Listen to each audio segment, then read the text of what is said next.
ವೀಕ್ಷಕರೇ, daily doctor ವಿಶೇಷ ನೇರ ಪ್ರಸಾರದ ಕಾರ್ಯಕ್ರಮಕ್ಕೆ ಸ್ವಾಗತ. ನಾನು ಸಂಧ್ಯಾ.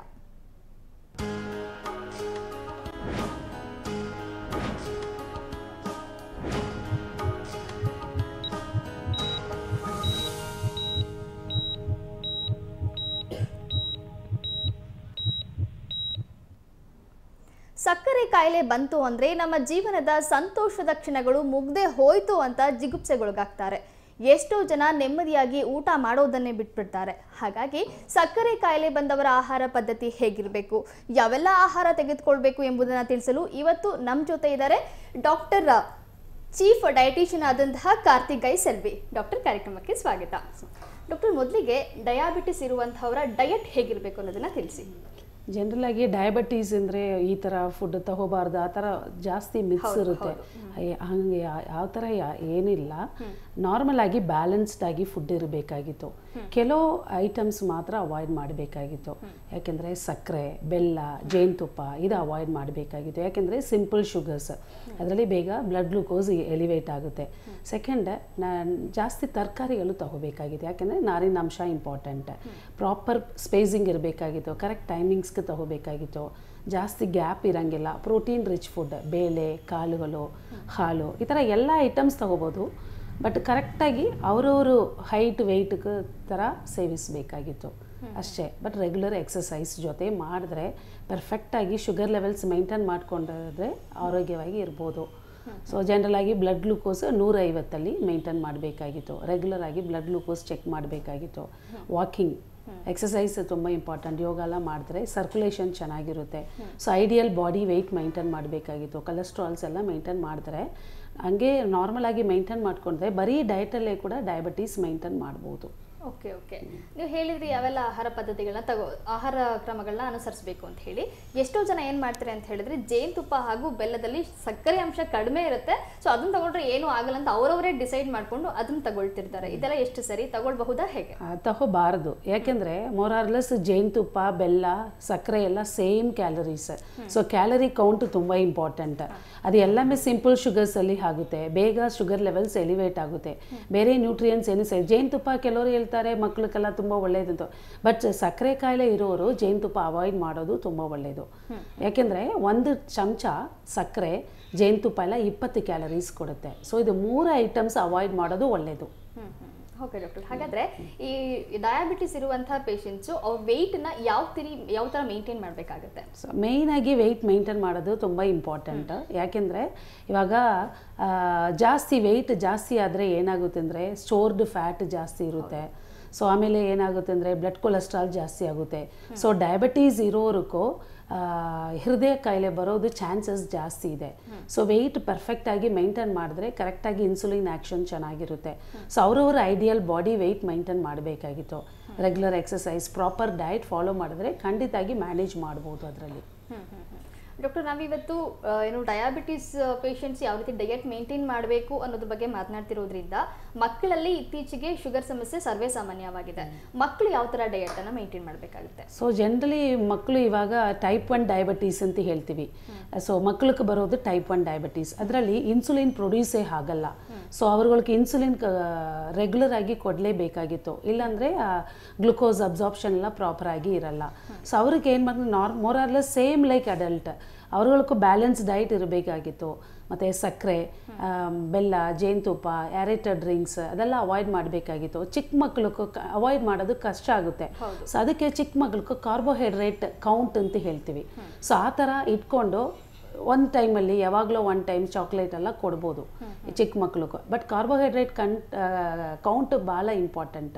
ಇವಾಗ 30 ಗ್ರಾಮ್ಸ್ ಧಾನ್ಯದಲ್ಲಿ 20 ಗ್ರಾಮ್ಸ್ ಕಾರ್ಬೋಹೈಡ್ರೇಟ್ಸ್ ಇರುತ್ತೆ. ಸಪೋಸ್ ಒಂದು 200 ಗ್ರಾಮ್ಸ್ ಕಾರ್ಬೋಹೈಡ್ರೇಟ್ ಒಂದು ದಿವಸ ತೊಗೋಬೇಕು, ನಾಷ್ಟ, ಮಧ್ಯ ಊಟ, ರಾತ್ರಿ ಊಟ ಅಂದರೆ ಆ ಥರ ಕಾರ್ಬೋಹೈಡ್ರೇಟ್ ಅಡ್ಜಸ್ಟ್ ಮಾಡಿಕೊಟ್ರೆ ಕಾರ್ಬೋಹೈಡ್ರೇಟ್ ಕೌಂಟ್ ಭಾಳ ಇಂಪಾರ್ಟೆಂಟ್ ಚಿಕ್ಕ ಮಕ್ಕಳಿಗೂ. ಸೊ ಯಾವಾಗಲೂ 1 ಟೈಮ್ ಒಂದು ಚಾಕ್ಲೇಟ್ ಕೊಟ್ಟರೆ, ಒಂದು ಚಾಕ್ಲೇಟಲ್ಲಿ ಕಾರ್ಬೋಹೈಡ್ರೇಟ್ ಕೌಂಟ್ ಒಂದು 10 ಇದೆ ಅಂದರೆ ಅದು ಮೈನಸ್ ಮಾಡಿಕೊಂಡು ಬೇರೆ ಐಟಮ್ಸ್ ಮಾಡ್ಕೋಬೋದು. ಡಾಕ್ಟರ್, ನೀವು ಹೇಳಿದ್ರಿ ಮಕ್ಕಳಲ್ಲಿ ಶುಗರ್ ಬರುವಂತಹದ್ದು ಸರ್ವೇ ಸಾಮಾನ್ಯ ಇತ್ತೀಚೆಗೆ.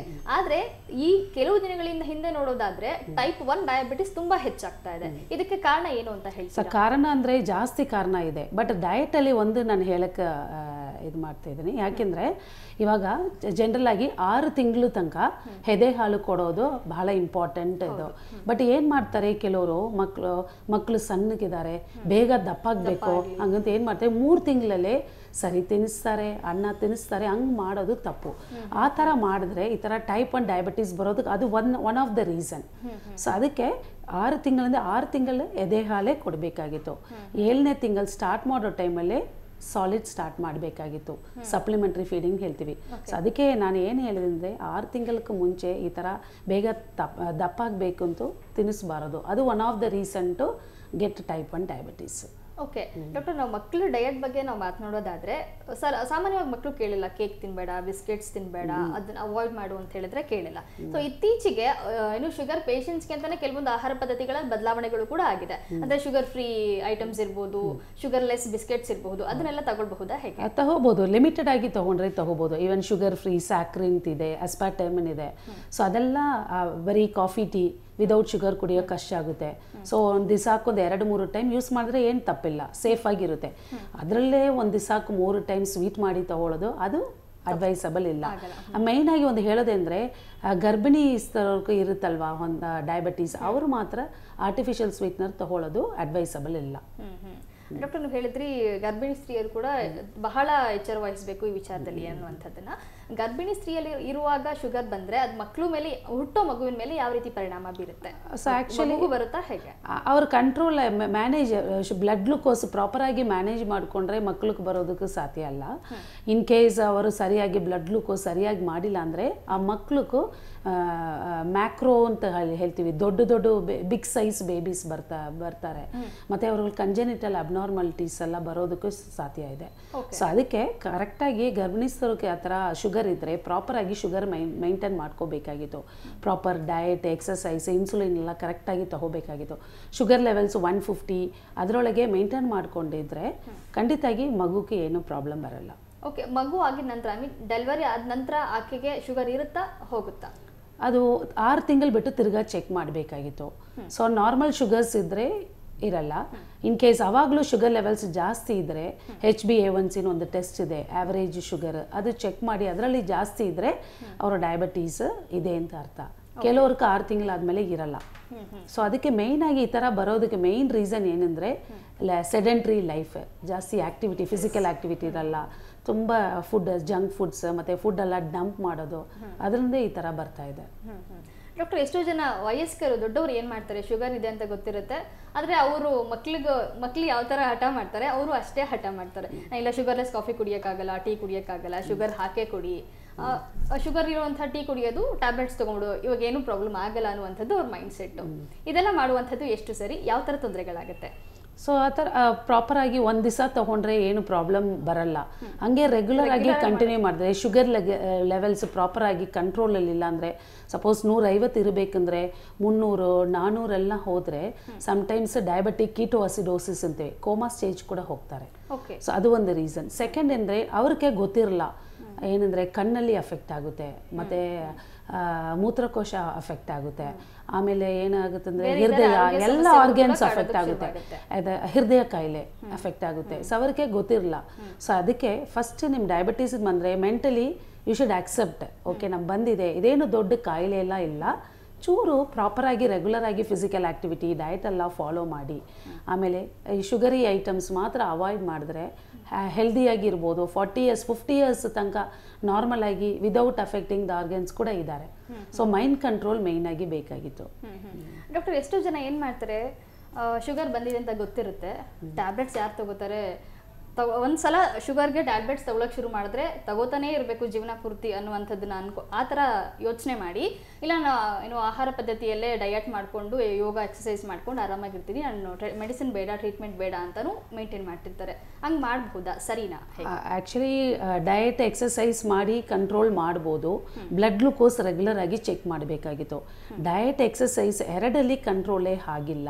ಅವ್ರಿಗೆ ಆಲ್ರೆಡಿ ಪ್ಯಾಂಕ್ರಿಯಾಸಲ್ಲಿ ಇನ್ಸುಲಿನ್ ಸೆಕ್ರೀಷನ್ಸ್ ಆ್ಯಕ್ಷನ್ಸ್ ಕಡಿಮೆ ಇದೆ, ಕಂಪ್ಲೀಟ್ ಸೆಕ್ರೀಟ್ ಆಗ್ತಾ ಇಲ್ಲ ಅಂದರೆ ಏನು ಡಯಟ್ ಎಕ್ಸಸೈಸ್ ಮಾಡಿದ್ರೆ ಬ್ಲಡ್ ಗ್ಲೂಕೋಸ್ ಎಲಿವೇಟ್ ಆಗುತ್ತೆ, 180 300 400 ಹೋಗುತ್ತೆ. ಆ ಟೈಮಲ್ಲಿ ಖಂಡಿತಾಗಿ ಇನ್ಸುಲಿನ್ ಬೇಕು ಅಂದರೆ ಇನ್ಸುಲಿನ್ ತೊಗೋಬೇಕಾಗಿತ್ತು, ಮಾತ್ರೆ ತೊಗೋಬೇಕಂತ ತೊಗೋಬೇಕಲೇ ಆಯಿತು. ನಾವು ತಗೊಳ್ಳಲ್ಲ ಅಂತ ಬಿಟ್ಟರೆ ನಾನು ಹೇಳಿರೋ ಥರ ಬೇರೆ ಆರ್ಗನ್ಸ್ ಎಲ್ಲ ಬೇಗ ಅಫೆಕ್ಟ್ ಆಗುತ್ತೆ. ಸೊ ಕೆಲವ್ರಿಗೆ ಸ್ಟಾರ್ಟಿಂಗ್ ಸ್ಟೇಜಲ್ಲಿ ಪ್ಯಾಂಕ್ರಿಯಾಸ್ ಆಲ್ಮೋಸ್ಟ್ ವರ್ಕ್ ಆಗ್ತಾ ಇದೆ, ಇನ್ಸುಲಿನ್ ಎಲ್ಲ ಇದೆ ಅಂದರೆ ಆ ಟೈಮಲ್ಲಿ ಏನು ಮಾಡಬೇಕಂದ್ರೆ ಅವಾಗ ಡಯಟ್ ಎಕ್ಸಸೈಸ್. ಡಯಾಬಿಟಿಸ್ ಡಯಟ್ ಬಗ್ಗೆ ಮಾತನಾಡೋಣ ಬ್ರೇಕ್ ಆದಮೇಲೆ. ವೀಕ್ಷಕರೇ, ಡೈಲಿ ಡಾಕ್ಟರ್ ವಿಶೇಷ ನೇರ ಪ್ರಸಾರದ ಕಾರ್ಯಕ್ರಮ ಮುಂದುವರಿಯುತ್ತೆ ಬ್ರೇಕ್ನ ನಂತರ.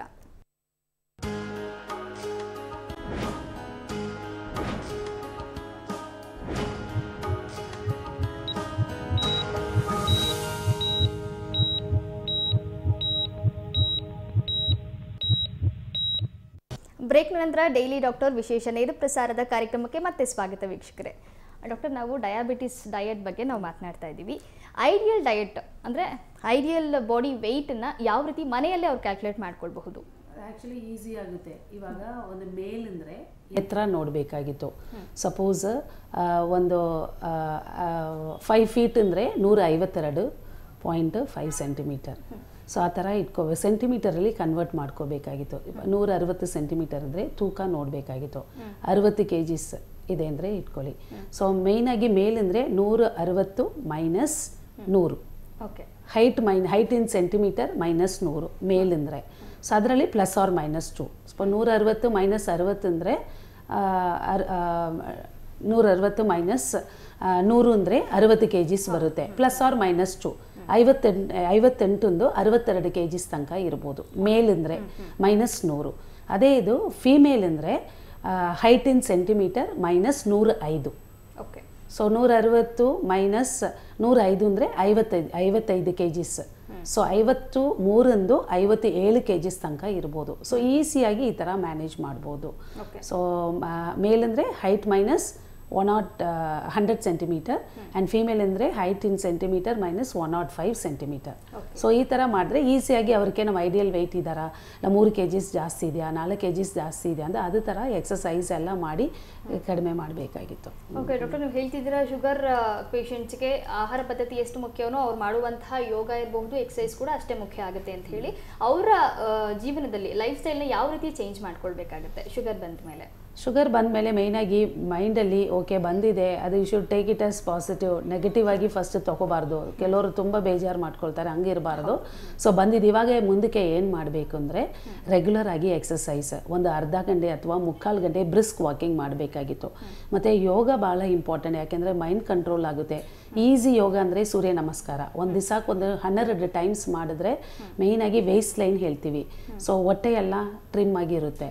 ಸೊ ಅದು ಮ್ಯಾನೇಜ್ ಮಾಡ್ಬೋದು. ಡಯಟಲ್ಲಿ ನೋಡಿದ್ರೆ ಬ್ಯಾಲೆನ್ಸ್ ಡಯಟ್ ಅಂದರೆ ಮೇಯ್ನಾಗಿ ರಾತ್ರಿ ಊಟ ಆದಮೇಲೆ ನೆಕ್ಸ್ಟ್ ದಿವಸ ಬೆಳಗ್ಗೆ ಸ್ಟಾರ್ಟ್ ಮಾಡೋದು ಬರೀ 8 ಅವರ್ಸೇ ಗ್ಯಾಪ್ ಇರಬೇಕಾಗಿತ್ತು. ತುಂಬ ಗ್ಯಾಪ್ ಇದ್ದರೆ ಲೋ ಶುಗರ್ ಆಗುತ್ತೆ. ನಾವು ಯಾವಾಗಲೂ ಥಿಂಕ್ ಮಾಡ್ತೀವಿ ಹೈ ಶುಗರ್ ಆಗಿದೆ. ಅದೇ ರೀತಿಯಲ್ಲಿ ಲೋ ಶುಗರು ತುಂಬ ಡೇಂಜರಸ್. ಸೊ ರೆಗ್ಯುಲರ್ ಆಗಿ ಗ್ಲುಕೋಮೀಟರ್ ಮನೆಯಲ್ಲಿ ಇರ್ಕೋಬೇಕಾಗಿತ್ತು. So at least once in 3 days weekly twice ಆ ಥರ ಚೆಕ್ ಮಾಡಿದ್ರೆ ತುಂಬ ಒಳ್ಳೆಯದು. ಒಟ್ಟು ಎಂಟಿ ಸ್ಟಮಕಲ್ಲಿ ಚೆಕ್ ಮಾಡಬೇಕಾಗಿತ್ತು. 70 110 ಮಿಲಿಗ್ರಾಮ್ ಇರಬೇಕಾಗಿತ್ತು ಬ್ಲಡ್ ಗ್ಲೂಕೋಸ್. ಅದೇ ಇದು ನಾಷ್ಟ ಅಥವಾ ಊಟ ಆದಮೇಲೆ 1.5 ಅವರ್ಸ್ ಬಿಟ್ಟು ತಿರ್ಗಾ ಚೆಕ್ ಮಾಡಬೇಕಾಗಿತ್ತು.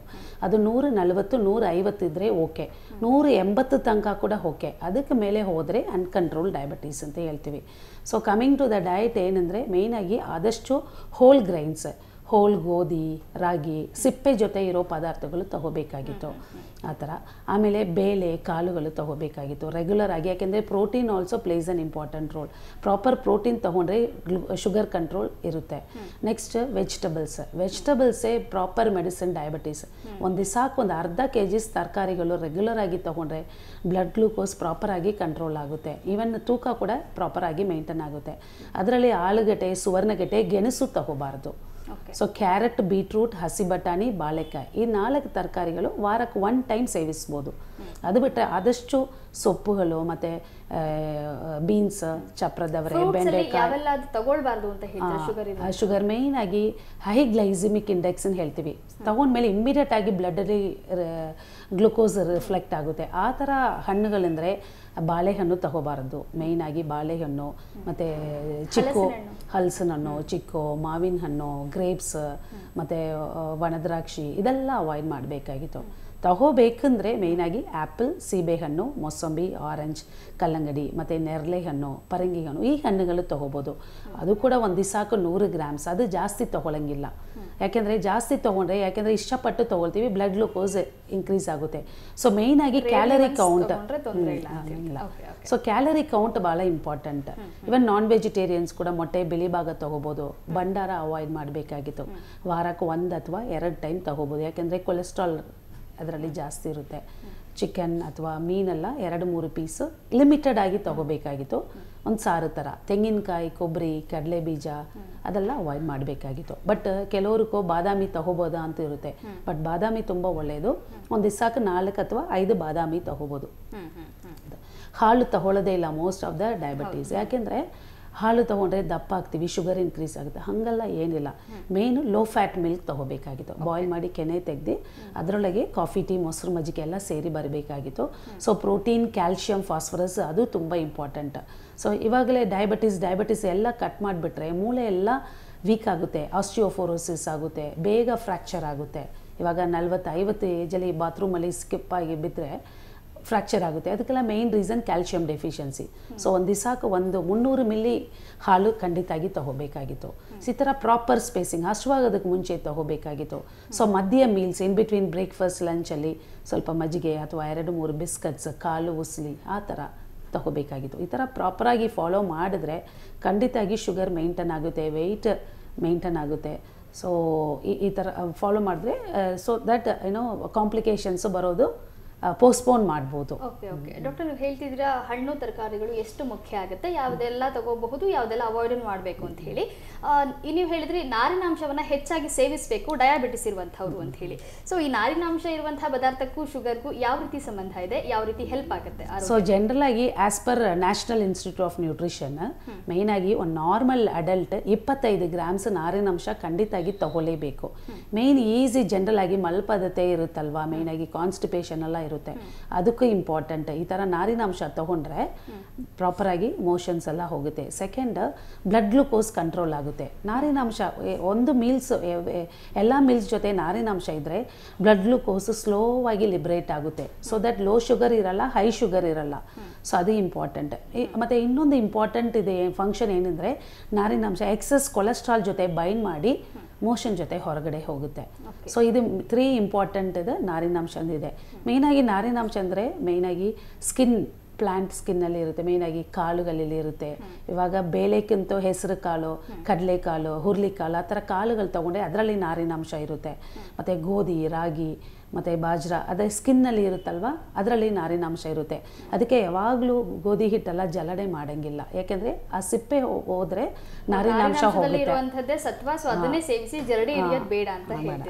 ಹೌದು. ಮತ್ತು ಮೆಂತ್ಯ ಕಾಳಲ್ಲಿ ಜಾಸ್ತಿ ನಾರಿನಾಂಶ ಇದೆ. ಸೊ ಆದಷ್ಟು ನಮ್ಮ ಸೌತ್ ಇಂಡಿಯನ್ ಫುಡ್ಡಲ್ಲಿ ಜಾಸ್ತಿ ಮೆಂತ್ಯ ಕಾಳು ಉಪಯೋಗಿಸ್ತೀವಿ. ಅದು ಒಳ್ಳೇದು ಆ್ಯಕ್ಚುಲಿ. ಇಡ್ಲಿ ಹಿಟ್ಟು, ದೋಸೆ ಹಿಟ್ಟಲ್ಲಿ ಹಾಕ್ತೀವಿ.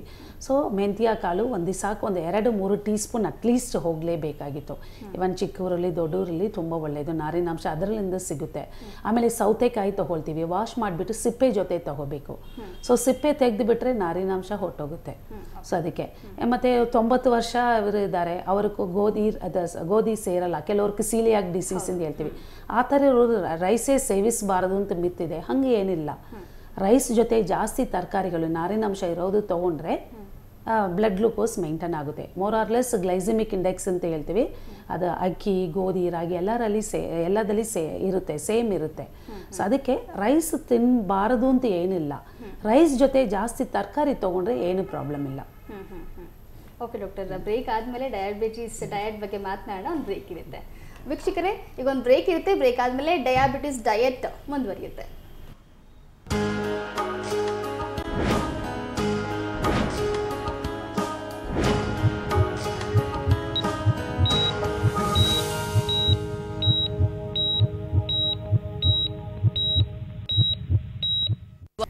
ಬ್ರೇಕ್ ನಂತರ ಡೈಲಿ ಡಾಕ್ಟರ್ ವಿಶೇಷ ನೇರ ಪ್ರಸಾರದ ಕಾರ್ಯಕ್ರಮಕ್ಕೆ ಮತ್ತೆ ಸ್ವಾಗತ ವೀಕ್ಷಕರೇ. ಡಾಕ್ಟರ್, ನಾವಿವತ್ತು ಡಯಾಬಿಟಿಸ್ ಇರುವಂತಹವರು ಯಾವ ರೀತಿ ಡಯಟನ್ನು ಮೇಂಟೈನ್ ಮಾಡಬೇಕಾಗುತ್ತೆ ಅನ್ನೋದ್ರ ಬಗ್ಗೆ ನಾವು ಮಾತನಾಡ್ತಾ ಇದ್ವಿ. ನೀವು ಹೇಳಿದ್ರಿ ಯಾವೆಲ್ಲ ಆಹಾರಗಳನ್ನ ತಗೊಳ್ಬೇಕು, ಎಷ್ಟು ಪ್ರಮಾಣದಲ್ಲಿ ಆಹಾರನ ತಗೊಳ್ಬೇಕು ಅಂತ ಹೇಳಿ. ಈಗ ಅತಿ ಮುಖ್ಯವಾಗಿ ಡಯಾಬಿಟಿಸ್ ಪೇಷಂಟ್ಸ್ ಬೇಕಾಗಿರುವಂಥದ್ದು ಮೇಂಟೈನ್ ಮಾಡಬೇಕಾಗಿರುವಂಥದ್ದು ಆಯಿಲ್, ಕುಕ್ಕಿಂಗ್ ಆಯಿಲ್. ಏನು ಆಯಿಲ್ ಎಷ್ಟು ಪ್ರಮಾಣದಲ್ಲಿ ಅವರು ಸೇವಿಸುವಂಥ ಆಹಾರದಲ್ಲಿ ಇರಬೇಕು ಬೇಡ ಅನ್ನುವಂಥದ್ದು. ಸೊ ಮೇಯ್ನಾಗಿ ಎಲ್ಲರೂ ಸಕ್ಕರೆ ಎಲ್ಲ ನೋಡ್ತೀವಿ, ಬಟ್ ಡಯಾಬಿಟೀಸ್ ಇರೋರು ಆಯಿಲ್ ಕಂಟ್ರೋಲೇ ಇರಲ್ಲ.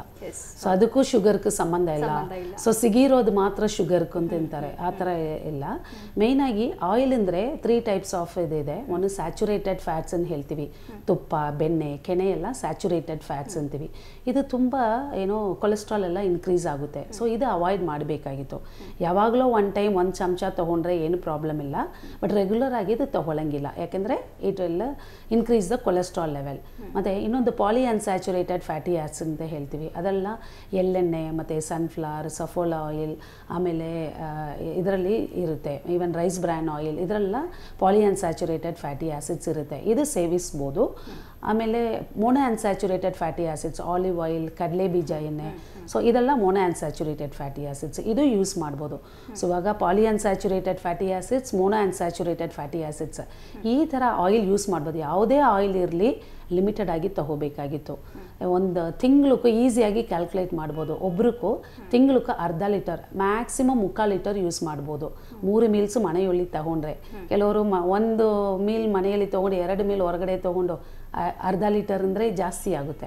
ಸೊ 3 ಮೀಲ್ಸು ಸೇರಿ ಒಂದು ತಿಂಗ್ಳಕ್ಕೆ ಅರ್ಧ ಲೀಟರ್ ಅಥವಾ 3/4 ಲೀಟರ್ ಒಬ್ರಿಗೆ ಯೂಸ್ ಮಾಡ್ಬೋದು. ಒಂದು ದಿವಸಕ್ಕೆ 3 ಅಥವಾ 5 ಟೀ ಸ್ಪೂನ್. ಸಪೋಸ್ ಇದೇ ಸ್ಟ್ರಿಕ್ಟ್ ರೂಲ್ಸ್ ಏನಿಲ್ಲ, ಎಲ್ಲದಲ್ಲಿ ಎಣ್ಣೆ ಹಾಕಂಗಿಲ್ಲ ಆತಲ್ಲ. ಒಂದು ಉಪ್ಪಿಟ್ಟಲ್ಲಿ ಹಾಕಿದರೆ 3 ಚಮಚ ಹೋದರೆ ರಿಮೈನಿಂಗ್ ಇರೋದು 2 ಚಮಚ. ಸೊ ಆ ಥರ ಅವ್ರಿಗಳೇ ರೆಸಿಪೀಸ್ ಅಡ್ಜಸ್ಟ್ ಮಾಡ್ಕೋಬೋದಾಗಿತ್ತು. ಓಕೆ ಡಾಕ್ಟರ್, ಕಾಲರ್ ಹೇಳಿದ್ದಾರೆ, ಅವ್ರ ಜೊತೆ ಮಾತನಾಡೋಣ. ಹಲೋ, ನಮಸ್ತೆ. ನಮಸ್ತೆ ರಾಜಮ್ಮ, ಡಾಕ್ಟರ್ ಕೈಕೊಡಿ. ಡಾಕ್ಟರ್ ಮಾತನಾಡ್ತಿದ್ದಾರೆ. ಮೇಡಮ್, ನಿಮ್ಮ ಹೆಸರು ಹೇಳಿ. ನನ್ನ ಹೆಸರು ಗಾಯತ್ರಿ ಕಣ್ರಿ. ಓಕೆ ಗಾಯತ್ರಿ ಅವರೇ, ಡಾಕ್ಟರ್ ಇದ್ದಾರೆ, ಮಾತನಾಡಿ. ಹೇಳಿ ಮೇಡಮ್. ಮೇಡಮ್, ನಮ್ಗೆ ಈ ಬಿಸಿಲುಗಾಲ ಬಂತು ಅಂದ್ರೆ ಮೈ ಕೈ ಎಲ್ಲ ನೋವು, ಕೆರೆತ ಬರುತ್ತೆ ಮೇಡಮ್. ಜಾಸ್ತಿ ಹೇಳಿ. ಜಾಸ್ತಿ ಬಿಸಿಲುಗಾಲ ಬಂತು ಅಂದ್ರೆ ಸ್ಕಿನ್ ಇದೆಯಲ್ಲ ಕೈ, ಆ ಮುಂಗೈ ಎಲ್ಲ ತುಂಬಾ ಒಂಚೂರು ಗುಳ್ಗುಳ್ಳೆ ಆಗಿ ನವೆ ಬರುತ್ತೆ, ಕೆರೆಯೋ ಹಾಗೆ. ಈ ಪೇಷಂಟ್ಗೆ ಇವರಿಗೆ ಡಯಾಬಿಟಿಸ್ ಇದೆ, ಬಿಸಿಲಿಗೆ ಹೋದಾಗ ಕೈ ಹಿಚ್ಚಿಂಗ್ ಸ್ಟಾರ್ಟ್ ಆಗುತ್ತೆ ಅಂತ. ಸೊ ಜನರಲ್ ಆಗಿ ಇದು ಎಲ್ಲರಿಗೂ ಬರುತ್ತೆ. ಜಾಸ್ತಿ ಹೈಡ್ರೇಟ್ ಮಾಡಬೇಕಾಗಿತ್ತು, ನೀರು ಜಾಸ್ತಿ ಕುಡಿಬೇಕಾಗಿತ್ತು, ಪ್ರತಿ 2 ಅವರ್ ಒನ್ಸ್ ನೀರು ಕುಡಿಬೇಕಾಗಿತ್ತು. ಸ್ವಲ್ಪ ಸೌತೆಕಾಯಿ, ಟೊಮ್ಯಾಟೋಸ್, ಈರುಳ್ಳಿ ಅದೆಲ್ಲ ತಗೊಳ್ಳಿ. ಮತ್ತು ಪ್ರಾಪರ್ ಮಾಯ್ಶ್ಚರೈಸರ್ ಯೂಸ್ ಮಾಡಿ. ಸೊ ಆ ಥರ ಫಾಲೋ ಮಾಡಿದ್ರೆ ಸರಿ ಆಗುತ್ತೆ. ಮಾಯ್ಶ್ಚರೈಸರ್ ಕ್ರೀಮ್ ಯೂಸ್ ಮಾಡಿ. ಯಾವ ಮೇಡಮ್, ಯಾವುದು? ಇಲ್ಲ, ಸ್ನಾನ ಮಾಡೋದಕ್ಕೆ ಮುಂಚೆ ಸ್ವಲ್ಪ ಕೊಬ್ಬರಿ ಎಣ್ಣೆ ಹಚ್ಕೋಬೇಕಾಗಿತ್ತು. ಮಾಡಾದ್ಮೇಲೆ ಕೊಬ್ಬರಿ ಎಣ್ಣೆ ಯೂಸ್ ಮಾಡಿ. ಸ್ವಲ್ಪ ಸ್ಕಿನ್ ಡ್ರೈ ಆಗಬಾರದು. ಮತ್ತು ಫ್ಲೂಯಿಡ್ ಜಾಸ್ತಿ, ಸೌತೆಕಾಯಿ ಎಲ್ಲ ಜಾಸ್ತಿ ತಗೊಳ್ಳಿ. ಮತ್ತು ಮಜ್ಜಿಗೆ ಕುಡಿಬೋದು ಜಾಸ್ತಿ, ನಿಂಬೆಹಣ್ಣು ರಸ, ಚೂರು ಉಪ್ಪು ಹಾಕಿ ಕುಡಿಬೋದು. ಟೊಮ್ಯಾಟೋಸ್ ಈ ಥರ ಎಲ್ಲ ತಗೊಳ್ಳಿ. ಹೈಡ್ರೇಟ್ ಮಾಡಿದ್ರೆ ಆ ಥರ ಇಚ್ಚಿಂಗ್ ಆಗಲ್ಲ. ಹೌದು. ಅದೇ ಸ್ಕಿನ್ ಡ್ರೈನೆಸ್ ಸರಿಯಾದ್ರೆ ಕೆರ್ಕ ಬರಲ್ಲ. ಹೌದು. ಓಕೆ ಗಾಯತ್ರಿ, ಧನ್ಯವಾದ ಕರೆ ಮಾಡಿದ್ದಕ್ಕಾಗಿ. ಎಸ್ ಡಾಕ್ಟರ್, ನೀವು ಹೇಳ್ತಿದ್ರಿ ಇವಾಗ ಆಹಾರ ಪದ್ಧತಿಗಳ ಬಗ್ಗೆ ನಾವು ತಿಳ್ಕೊಂಡ್ವಿ. ಈ ಡಯಾಬಿಟಿಸ್ ಇರುವಂಥವ್ರಿಗೆ ಎಷ್ಟೋ ಜನಕ್ಕೆ ಡಯಾಲಿಸಿಸ್ ಕೂಡ ಮಾಡಿಸ್ಕೊಳ್ತಾ ಇರ್ತಾರೆ. ಅವರ ಆಹಾರ ಪದ್ಧತಿನೂ ಸೇಮ್ ಇರುತ್ತಾ, ಅವ್ರಿಗೆ ಚೇಂಜಸ್ ಇರುತ್ತಾ? ಚೇಂಜಸ್ ಇರುತ್ತೆ. ಆ್ಯಕ್ಚುಲಿ ಡಯಾಲಿಸಿಸ್ ಯಾಕೆ ಮಾಡ್ತಾ ಇದ್ರೆ ಅವರು ಕಿಡ್ನಿ ಅಫೆಕ್ಟ್ ಆಗಿರುತ್ತೆ. ಸೊ 2 ಕಿಡ್ನಿ ಅಫೆಕ್ಟ್ ಆಗಿರುತ್ತೆ, ಅದಕ್ಕೆ ಡಯಾಲಿಸಿಸ್ ಮಾಡೋದು. ಥ್ರೂ ಮೆಷಿನ್ ಕಿಡ್ನಿ ಥರ ಅದು ಫಂಕ್ಷನ್ ಆಗುತ್ತೆ ಅದಕ್ಕೆ. ಸೊ ಅದಕ್ಕೆ ಆ ಟೈಮಲ್ಲಿ ಡಯಾಲಿಸಿಸ್ ಮಾಡೋದಕ್ಕೂ ಒಂದು 10 ನಿಮಿಷ ಮುಂಚೆ ಏನು ಬೇಕೋ ಅವ್ರು ತಗೋಬೋದು. ನಾರ್ಮಲ್ ಆಗಿ ಎಲ್ಲ ಉಪ್ಪು ಎಲ್ಲ ಸೇವಿಸ್ಬೋದು. ಬಟ್ ಡಯಾಲಿಸಿಸ್ ಆದಮೇಲೆ, ಯಾಕೆಂದರೆ ಡಯಾಲಿಸಿಸ್ ವಾರಕ್ಕೆ 2 ಟೈಮ್ ಅಥವಾ 3 ಟೈಮೇ ಮಾಡ್ತಾರೆ. ಮತ್ತು ಕಿಡ್ನಿ ಫಂಕ್ಷನ್ ಆವಾಗಲೇ ಕಿಡ್ನಿ ಫಂಕ್ಷನ್ ಬದಲೇ ಅದು ಯೂಸ್ ಮಾಡೋದು. ಸೊ ಡಯಾಲಿಸಿಸ್ ಆದಮೇಲೆ ಪಥ್ಯ ಇರಬೇಕಾಗಿತ್ತು. ಮೇಯ್ನಾಗಿ ಉಪ್ಪು ಜಾಸ್ತಿ ಯೂಸ್ ಮಾಡೋಂಗಿಲ್ಲ. ಒಂದು ದಿವಸಕ್ಕೆ ಅರ್ಧ ಚಮಚ ಉಪ್ಪೇ ಯೂಸ್ ಮಾಡಬೇಕಾಗಿತ್ತು. ಸೊ ಅಡುಗೆಗೆಲ್ಲ ಉಪ್ಪು ಯೂಸ್ ಮಾಡೋಂಗಿಲ್ಲ. ಮತ್ತು ಪೊಟ್ಯಾಷಿಯಮ್ ಎಲ್ಲ ಅಕ್ಯುಮುಲೇಟ್ ಆಗುತ್ತೆ ಡಯಾಲಿಸಿಸ್ ಮಾಡಿಲ್ಲ ಅಂದರೆ. ಸೊ ಆ ಟೈಮಲ್ಲಿ ಹೇಗಿದೆ, ಮೇಯ್ನಾಗಿ ಫ್ರೂಟ್ ಜ್ಯೂಸಸ್ ಮತ್ತು ಫ್ರೂಟ್ಸ್ ಎಲ್ಲ ಅವಾಯ್ಡ್ ಮಾಡಬೇಕಾಗಿತ್ತು. ಕೆಲವು ಫ್ರೂಟ್ಸ್ ಮಾತ್ರ ಯೂಸ್ ಮಾಡ್ಬೋದು. ಆ್ಯಪಲ್, ಸೀಬೆಹಣ್ಣು, ಆರೆಂಜ್ ಯೂಸ್ ಮಾಡ್ಬೋದು, ಮತ್ತು ಪರಂಗಿ ಹಣ್ಣು ಯೂಸ್ ಮಾಡ್ಬೋದು, ಕಲ್ಲಂಗಡಿ ಯೂಸ್ ಮಾಡ್ಬೋದು, ಮತ್ತು ಮೋಸಂಬಿ ಯೂಸ್ ಮಾಡೋಂಗಿಲ್ಲ, ಅದರಲ್ಲಿ ಪೊಟ್ಯಾಷಿಯಮ್ ಕಂಟೆಂಟ್ ಜಾಸ್ತಿ ಇರುತ್ತೆ. ಸೊ ಪೊಟ್ಯಾಷಿಯಮ್ ಕಂಟೆಂಟ್ ಜಾಸ್ತಿ ಇರೋ ತರಕಾರಿಗಳಂದರೆ ಬದನೆಕಾಯಿ, ಬೆಂಡೆಕಾಯಿ, ಸೊಪ್ಪುಗಳೆಲ್ಲ ಬೇಯಿಸಿ ನೀರು ಚೆಲ್ಲಬೇಕಾಗಿತ್ತು. ಸೊ ಅದು ಬಿಟ್ಟರೆ ಪೊಟ್ಯಾಷಿಯಮ್ ಕಂಟೆಂಟ್ ಕಡಿಮೆ ಇರೋ ತರಕಾರಿಗಳು, ಮೇಯ್ನಾಗಿ ದೊಡ್ಡ ಮೆಣಸಿನ್ಕಾಯಿ, ಸೀಮೆ ಬದನೆಕಾಯಿ, ಮತ್ತು ಪಿಂಕ್ ಮುಳ್ಳಂಗಿ, ಅದೆಲ್ಲ ನಾರ್ಮಲಾಗಿ ಕುಕ್ ಮಾಡಿ ತಗೋಬೋದು. ಮೇಯ್ನಾಗಿ ಸೂಪ್ಸು, ಸ್ಯಾಲಡ್ಸ್, ಹಸಿ ತರಕಾರಿ ಎಲ್ಲ ತಗೊಳ್ಳಂಗಿಲ್ಲ. ಸೊ ನೀರೆಲ್ಲ ಅದರಲ್ಲಿ ರೆಸ್ಟ್ರಿಕ್ಷನ್ಸ್ ಇರುತ್ತೆ. ಒಂದು ದಿವಸಕ್ಕೆ 1 ಲೀಟರ್ ಅಥವಾ 1.5 ಲೀಟರ್, ಅದರೊಳಗೆ ಕಾಫಿ, ಟೀ, ಹಾಲು ಎಲ್ಲ ಸೇರಿ ತಗೋಬೇಕಾಗಿತ್ತು. ಸೊ ಡಯಾಲಿಸಿಸ್ ಮುಂಚೆ ಏನು ರೆಸ್ಟ್ರಿಕ್ಷನ್ ಇಲ್ಲ, ಡಯಾಲಿಸಿಸ್ ಆದಮೇಲೆ ಈ ಥರ ಫಾಲೋ ಮಾಡಬೇಕಾಗಿತ್ತು. ಮತ್ತು ಒಬ್ರೊಬ್ರಿಗೂ ಚೇಂಜ್ ಆಗುತ್ತೆ. ಇವಾಗ ಬ್ಲಡ್ ಯೂರಿಯಾ ಎಲ್ಲ ಜಾಸ್ತಿ ಇದ್ದರೆ ಅವ್ರಿಗೆ ಪ್ರೋಟೀನ್ ಇಂಟೇಕ್ ಜಾಸ್ತಿ ಆಗುತ್ತೆ. ಸೊ ಮೇಯ್ನಾಗಿ ಡಯಾಲಿಸಿಸ್ ಮಾಡೋರು ಜಾಸ್ತಿ ಪ್ರೋಟೀನ್ ಕಂಟೆಂಟ್ ತಗೋಬೇಕಾಗಿತ್ತು. ಡೈಲಿ ನಾನ್ ವೆಜಿಟೇರಿಯನ್ ಅಂದರೆ ಮೊಟ್ಟೆ ಬಿಳಿಭಾಗ ತಗೋಬೇಕಾಗಿತ್ತು. ಹಾಲು ಒಂದು ದಿವಸಕ್ಕೆ 300 ಮಿಲಿ ಖಂಡಿತಾಗಿ ತಗೊಳ್ಳೇಬೇಕಾಗಿತ್ತು. ರಾಗಿ ಪದಾರ್ಥಗಳು ಸೇವಿಸಬಾರ್ದು. ಅದು ಆಮೇಲೆ ವೆಜಿಟೇರಿಯನ್ಸ್ ಅಂದರೆ ಹಾಲು ಮಾತ್ರ ಸಿಗುತ್ತೆ 300 ಮಿಲಿ. ಕಾಲು ಬೇಳೆ ಎಲ್ಲ ಬೇಯಿಸಿ ನೀರು ಚೆಲ್ಬಿಟ್ಟು ತಗೋಬೇಕಾಗಿತ್ತು. ಅವ್ರಿಗೂ ನ್ಯೂಟ್ರಿಷನಲ್ ಸಪ್ಲಿಮೆಂಟ್ ಆ ಥರ ಕಿಡ್ನಿ ಕಾಯಿಲೆ ಇರೋರ್ಕಿಂತ ಸೆಪ್ರೇಟ್ ಸಿಗುತ್ತೆ, ಅದು ಯೂಸ್ ಮಾಡಬೇಕಾಗಿತ್ತು. ಯಾಕೆಂದರೆ ಪ್ರೋಟೀನ್ ಇಂಪಾರ್ಟೆಂಟ್. ಅದು ಫಿಲ್ಟರ್ ಮಾಡೋ ಟೈಮಲ್ಲಿ, ಡಯಾಲಿಸಿಸ್ ಟೈಮಲ್ಲಿ ಎಲ್ಲ ಪ್ರೋಟೀನ್ ಹೊಟ್ಟೋಗುತ್ತೆ, ತುಂಬ ವೀಕ್ ಆಗ್ತಾರೆ. ಸೊ ಹೈ ಪ್ರೋಟೀನ್ ತಗೋಬೇಕಾಗಿತ್ತು. ಹಾಲು, ಮೊಟ್ಟೆ ಬಿಳಿಭಾಗ, ಚಿಕನ್, ಫಿಶ್ ತಗೋಬೋದು, ಮಟನ್ ಎಲ್ಲ ತಗೊಳ್ಳಂಗಿಲ್ಲ. ಓಕೆ ಡಾಕ್ಟರ್, ನಮ್ಮ ಈ ಕಾರ್ಯಕ್ರಮಕ್ಕೆ ಬಂದು ಡಯಾಬಿಟಿಸ್ ಇರುವಂಥವರು ಯಾವ ರೀತಿ ಡಯಟನ್ನು ಮೇಂಟೈನ್ ಮಾಡಬೇಕು ಅಂತ ಹೇಳಿ ಬಹಳ ಹೆಚ್ಚಿನ ಮಾಹಿತಿನ ನೀಡಿದ್ರಿ. ತಮಗೆ ಧನ್ಯವಾದಗಳು.